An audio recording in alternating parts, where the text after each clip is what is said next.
Hello and welcome to your Long Island weather update and outlook. Long hike today, so I'll try, that video will be coming up shortly. But you can see we had a fairly clear sky across the area. The clouds kind of just brushing Suffolk County, mainly in the morning. Other than that, it was mostly clear most of the day everywhere else. You can see this storm system well offshore there. If we look at the CONUS view, which might make it a little more interesting here. You can see that storm system way offshore there. Um, and I just want to look at the visible. So let's just push this back to like 60 or something so we can see what it looks like on the visible. And it doesn't want to load. Well, anyway, you know what? We have the Modus satellite for that. So I'll just show you what the sky looked like today. Yes, maybe it's the pines. It was beautiful. See, we had blue skies here. I didn't have to go to New Jersey. I was worried I would, but the clouds moved far enough east that I didn't have to go there. You can see, beautiful. The lakes are nice and full. This is Calverton Ponds. Very beautiful, so definitely want to stay tuned to that video. It'll be up in a little bit. And then if you look toward the south, that's when you see some more of the clouds. You can see this cloud bank just kind of off to the southeast there. But other than that, yeah, it was beautiful. And this lake is nice and full, too. So you'll definitely want to stay tuned for that video coming up in a little bit. So let's look at the Modus satellite, which I have up here. So, again, this is the Modus satellite. You can see clear skies, more or less. Just a few clouds, mainly over the east end. Take a few more images here. You can see, again, mainly over the east end, like the Forks, more or less clear everywhere else. You can see all the snow cover where they got the snow. Look at that, Maine. Wow, you can see that really distinct here. They got a lot of snow upstate. That's helping to, support the cold air that's coming down today.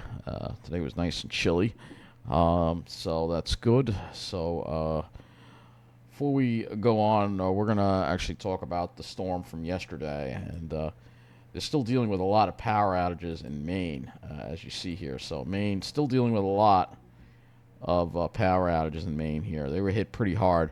Not only was there the heavy snow, but there was also some icing as well.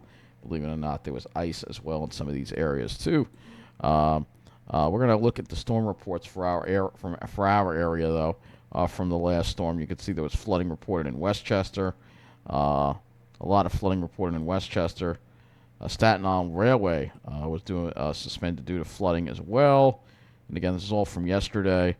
We had flooding in areas in New Jersey. People stranded in their cars in Kearney. So yeah, there was a lot of flooding here. A large tree down in Manhattan, and then we also had a wind gust of 62 miles an hour reported at Calverton as well. 62-mile-an-hour wind gust at Stony Brook too yesterday too as well. Pretty impressive. That was very impressive. Very impressive. 59-mile-an-hour wind gust at Plum Island as well. So yeah. And a flood in Teterboro as well. So, yeah, a lot of flash flooding yesterday. It was in the news, actually. News 12 actually did bring it up, but it's strangely missing from their website now. I kind of just hit it. But they actually were briefly in the middle of the island. I guess they buried it now because now it's not here. Well, whatever. That's their priorities. That's not what we're going to be talking about in this video. So let's look at our statistics for the day at Islip. Our high was 46 degrees. Normal high is 50, so 4 degrees below normal pretty much for the day. High of 46, low of 30. And so far, month to date, we've received 7.80 inches of rain at Islip, which is absolutely crazy. Central Park, probably a little warmer there. 48 degrees there. A low of 31, so they were 5 degrees below normal for the day. Month to date, 8.24 inches of rain for the month. That's absolutely crazy. Absolutely crazy. So let's look at our current conditions outside right now. And Yeah, we'll talk about the storms in the middle of the Midwest in a little bit here, but you can see temperatures have dropped into the 30s.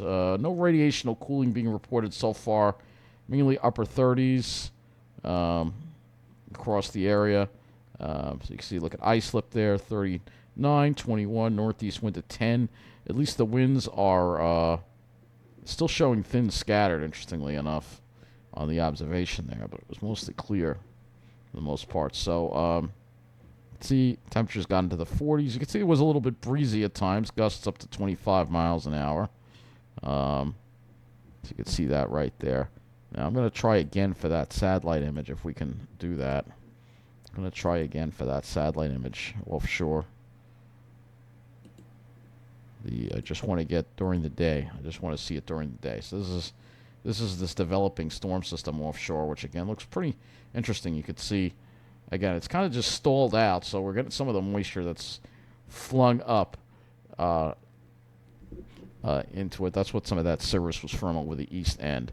A little pesky and a little annoying, I would say, but let's look at some marine observations because the waves haven't come up that much, 4.3 feet.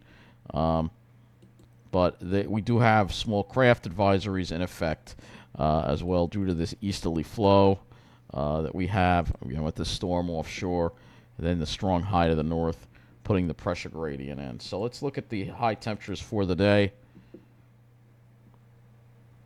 And let's get those high temperatures. I don't know what's going on here. All right, here we go. It's just being very, very slow. So across Long Island, mid-40s, mid to upper 40s. And if you're in Jersey, yeah, it was warmer there. 48, a little warmer in Jersey. 48, upper 40s to near 50 if you were in on the Jersey shore. But for Long Island, it was in the mid-40s. And looking at lows, yeah, sights being all of a sudden wanting to be very, very slow. If you want to look at lows, lows generally around 30 degrees.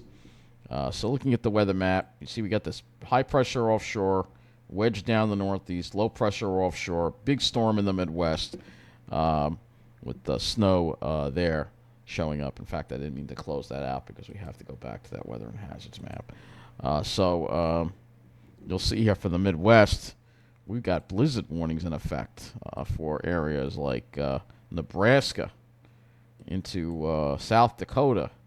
Winter storm warnings. So they're going to get a lot of snow in these areas. And then south of that, we got a lot of red flag warnings in eastern New Mexico, Oklahoma, and the western part of Texas, as well as high wind warnings as well. So, yeah, a lot of storminess in the midsection of the country right now. And you can see some of the conditions that they're dealing with in Texas right now. So you can see 57 with a dew point of 14, west wind at 28, gusting to 45, and haze being reported. So we may have some wildfires already that are going on in that area. We're going to have to look at that as well. And you can see, again, this is all in the winter storm area here, and you're getting some blizzard-like conditions in there. So, yeah, it's pretty impressive. If we look at the radar here, you'll see that you can see where the snow is. Some of these areas are going to get really... I'm seeing a lot of ice developing here, too, so that's not good for possible icing. You can see there's some severe weather going through Oklahoma right now. That's where the Storm Prediction Center has that risk zone over there where Oklahoma is into parts of Texas. So they have that risk zone right there. So let's look at the... I want to look at the satellite from this area and see if we can see if there are any fires going on in that area. So just try to see. I don't see any smoke over Virginia, so that's good. I think those fires are out more or less. But let's go to the south here, and I guess it would be southwest. I guess it would be southwest. I don't know, south. Maybe you call Texas. I think lower Southern Plains, I think. Yeah, Southern Plains would be it. Let's see. It looks like there is... Let's see what's going on over here. Somebody was reporting haze, so I'm wondering if there is a wildfire that is popping up. It looks like there's dust actually. Actually, is dust coming out of West Texas. You can sort of see the dust here, and that dry line right there. You can clearly see it right there. So there's your dry line, and that's where you're getting the severe weather popping up. Right. So that's something that we could see some severe weather tonight in that area. Let's go up to the north here, and we're gonna take a look and see if we can finally get those snowfall reports from the Weather Service here.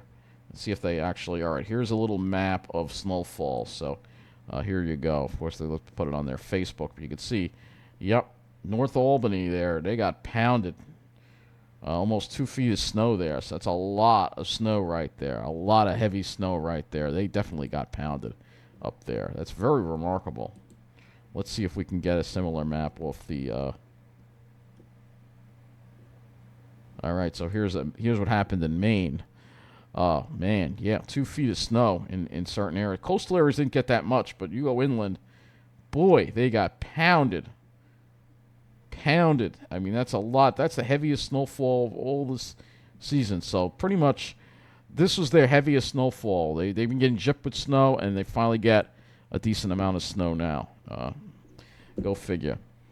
But anyway, let's go into the models now, and we're going to look and see what we have coming up. So, see that high pressure there, wedged down in there. There's that low offshore. So we'll first talk about the short range here.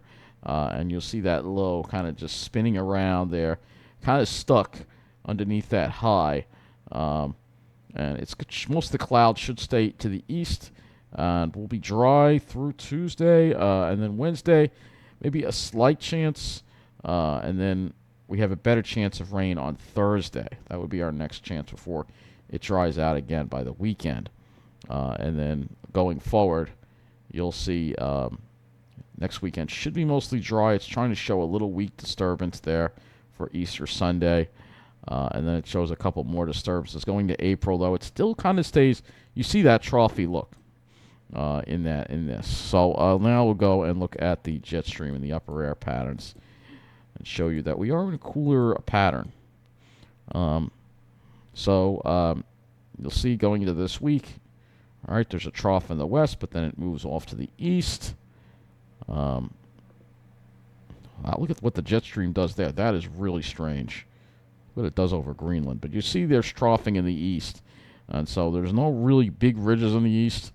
And there isn't a big fire hose jet either in the west, so that's going to lend itself to we're not going to see any of the craziness as far as the crazy warmth as we head into April, so that's kind of been muted.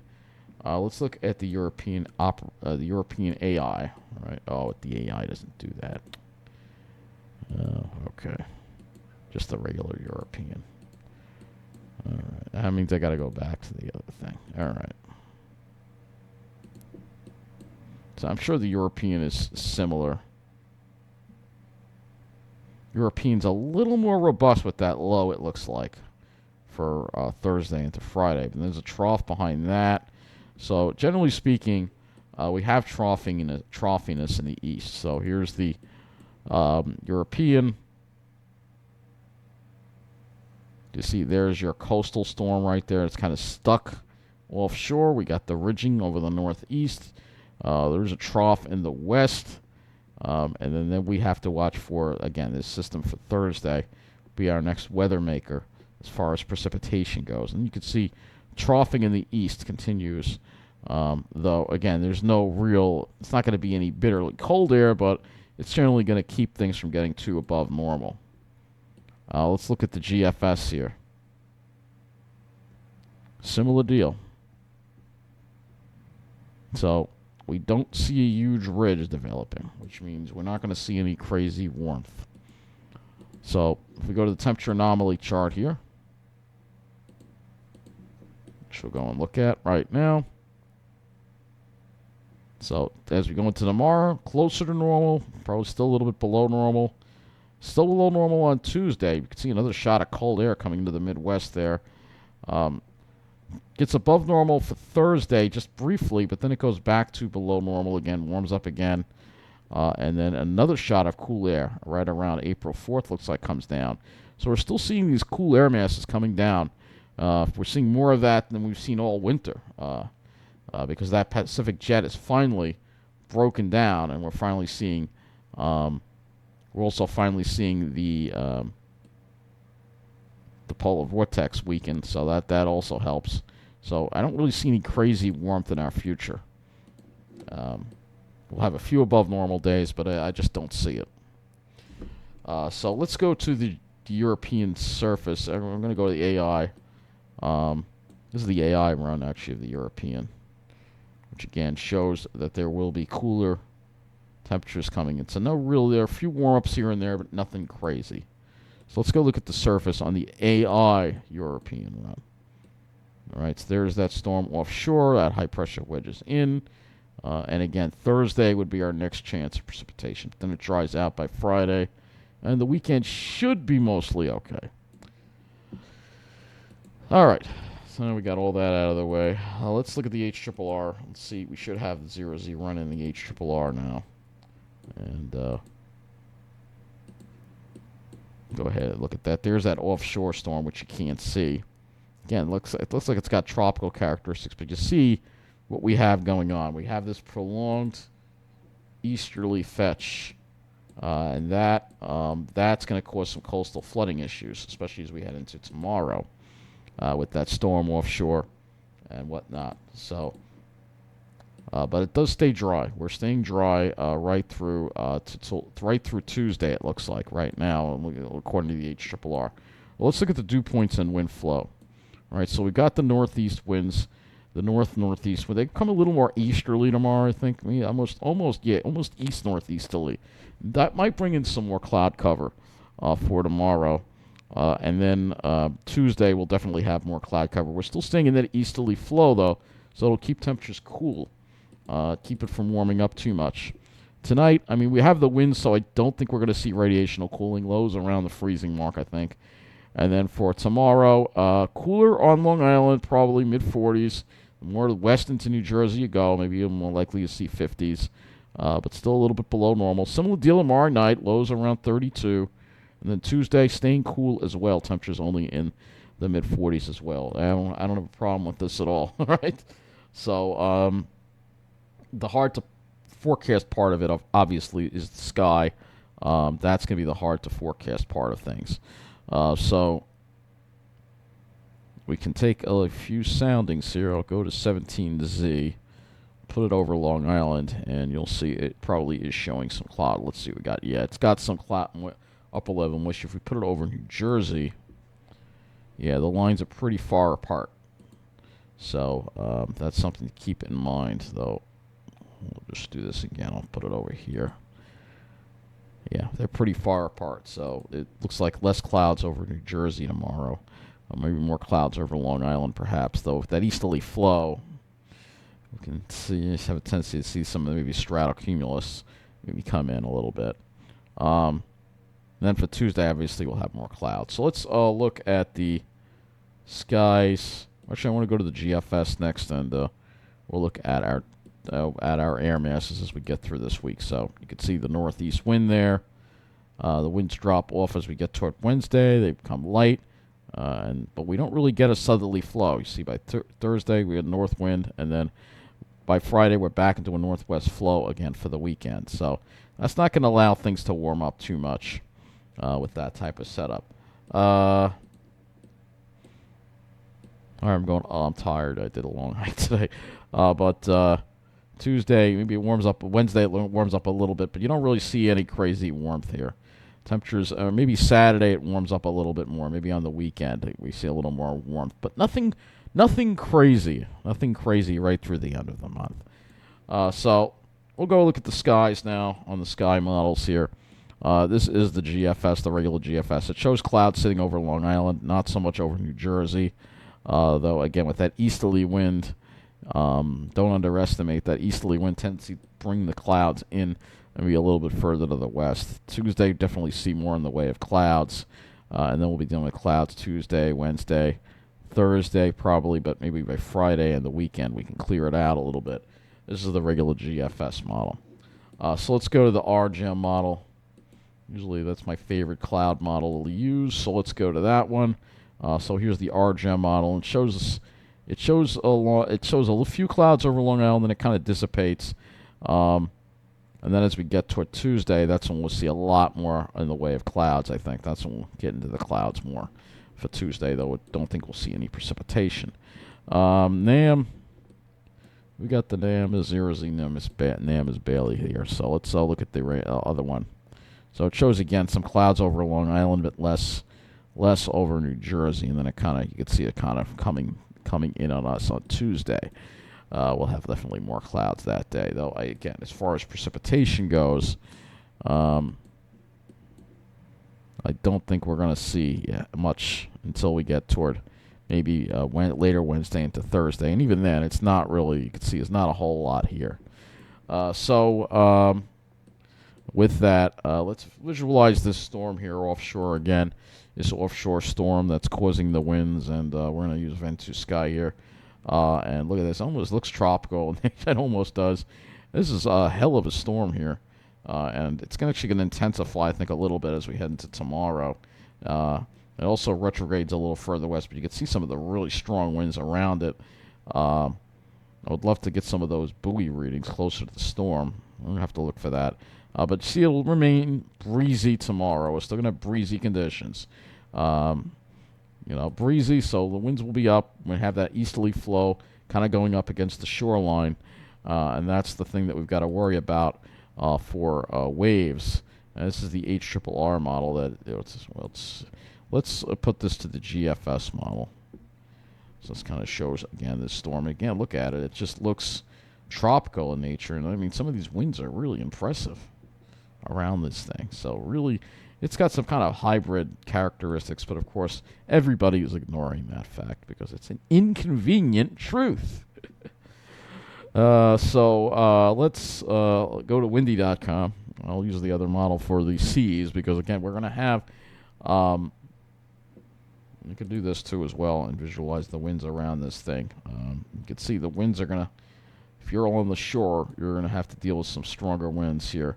But most areas are just going to have wind gusts. We don't need a high wind warning, but yeah, definitely small craft advisory. And again, closer to the center of the storm here, you got some pretty crazy wind gusts approaching hurricane force, and that is going to stir up the seas. So let's look at the waves, and you can see all the action going on here. We're going to have possibly 10 footers offshore tomorrow. So we're going to be dealing with this tomorrow, and I think we're going to be dealing with it a little on Tuesday as well. I think it starts dying down later Tuesday, but we're definitely going to be dealing with it tomorrow for sure. And there could be some minor beach erosion from this because of that prolonged easterly wind. So lastly, we're going to go and look at the Climate Prediction Center and take a look at our 6 to 10 day outlook, and you'll see we're not above normal. They have above normal temperatures in the southeast and the south, below normal in the west, and especially the Rockies and the southwest. Precipitation, a large area of slight chances of above normal, with a good chance of above normal precipitation in the southwest. On the 8 to 14 day, we see near normal temperature chances for a lot of areas except above normal in Florida, below normal temperatures in the west, and slight chances of above normal for most of the country except for the southeast and the southwest. So that is going to wrap up this Long Island weather update. Have a great night.